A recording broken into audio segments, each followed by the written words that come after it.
do something a little different today. I have sake. I just bought this to cook with, and as per my boozy cooking philosophy, I do not cook with anything that's not good enough to drink. So now we get to drink it. And that doesn't mean what you cook with has to be expensive, and just because a beverage is good for drinking does not mean it will be good for cooking. Think about it. You might not want to put a sweet Riesling in your soup. Anyway, I love sake. Honestly, I love a lot of good Japanese beverage products in general. So let's get into a bit of sake education for you. First of all, what is sake? Sake is a fermented beverage produced from rice, water, yeast, and koji. And don't even think for a second that we're going to end there with the ingredients. There's so many varieties of rice. And the three I want to talk to you about all originate in the Niigata prefecture. It's kind of north of Tokyo on the other coast. And the first one that I'll just put on the screen so that I don't butcher the name is pretty clean sakes. They're very smooth and fragrant. Then Gaminoo is rich and dry, and Daiginjo is sweeter, pretty complex, and very fragrant. They all produce fun, different drinks. Okay, so far we have rice, water, and yeast. Pretty similar to wine and spirits, right? Well, then with sake we have koji. And koji is a fungi. It's also used in production of soy sauce and miso. Now, we use koji in sake production to age in starch breakdown.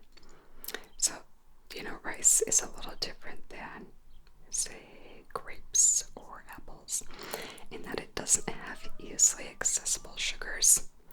Sugar, as you may know, is what yeast converts to alcohol. And this is why we have koji as the fourth ingredient.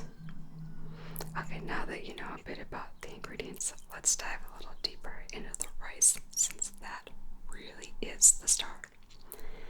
As I mentioned, there are many different varieties of rice, each exhibiting its own distinct characteristics. Now, some producers will say what variety was used if it's a single varietal sake, but then we also have blends, just as we do with wine. And I think this is super fun because, field blends have potential to be very crazy wine experiences, and sake is no different. Of course, there's many great sakes produced from a single rice variety.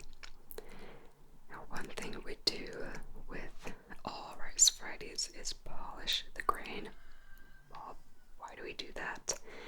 The starch is what we want for the fermentation, and that is at the center of the grain, so we need to polish off that outer portion. And shinpaku is the name for that center or core. And I believe shin translates to heart or core in Japanese. And with the polishing, there's multiple grades. On Josu, 70% of the grain is remaining, so 30% was polished off. Jinjoshu, 60% remaining, and Daiginjo, 50% remaining. This sake is a Junmai Daiginjo, and it's the highest quality level sake. And there was an extra word in there. Sake is labeled Junmai, have no brewer's alcohol added during the production, in case you were wondering what that refers to. And honestly, there's so much we can talk about with sake production. I need to pace myself. So give me a comment on here if you're enjoying learning about sake and would like to see more videos like this, because I already have other sakes in mind to taste with you while we go even more in depth into sake education. So let's talk a bit about the producer and then we can get to tasting. This sake is produced from 2 rice varieties. The first one, put back on the screen again with that very long, fun name, and Yamada Nishiki, which a lot of people call the king of rice, or better called the king of sake rice. Now, I unfortunately do not have a traditional sake ceramic cup, but I do have a wine glass and a whiskey glass. So let's get into tasting.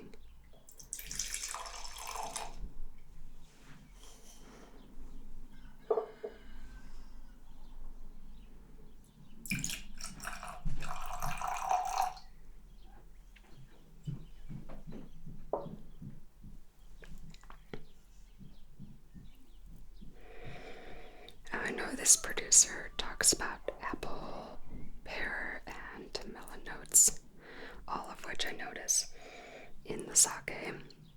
And you know the fun thing about this, if you open this bottle and have, say, a non-sake drinker smell it, it's a pretty good chance they'll say, oh, that smells like beer. And it does. Right? Kind of yay chemistry. It does a pretty interesting thing sometimes. It's like how with our last tasting, the wine smelled astoundingly similar to a cider. Now, I will say this sake is very apparent. Green apple note really hits you right in the face. And then more of the kind of melon notes are coming in after that, and then a little bit of the pear. It's like kind of like a white pear. Will you go ahead and taste and let me know what you think?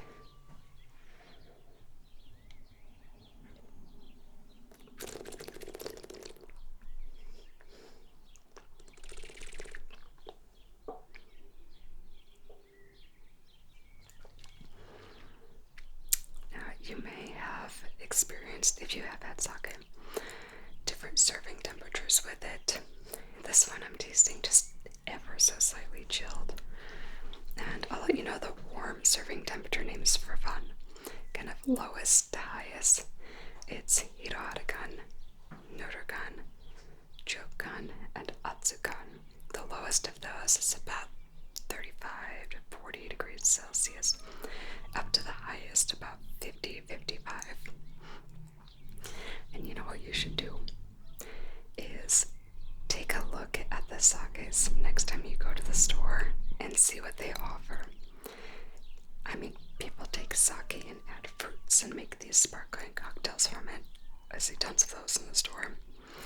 And there's always some sort of range of sweeter and dry sakes. By the way, the meter or scale for sake sweetness designations is by number. 0 is neutral, positive numbers are dry, and negative numbers are sweet. I want to see. No, this bottle doesn't have it on it, but some bottles have it on the back. So you can always look at that. Just remember, positive dry, negative sweet. But go ahead, keep drinking your sake and enjoy, and notice that it does change a little bit as it's warmed up in the glass.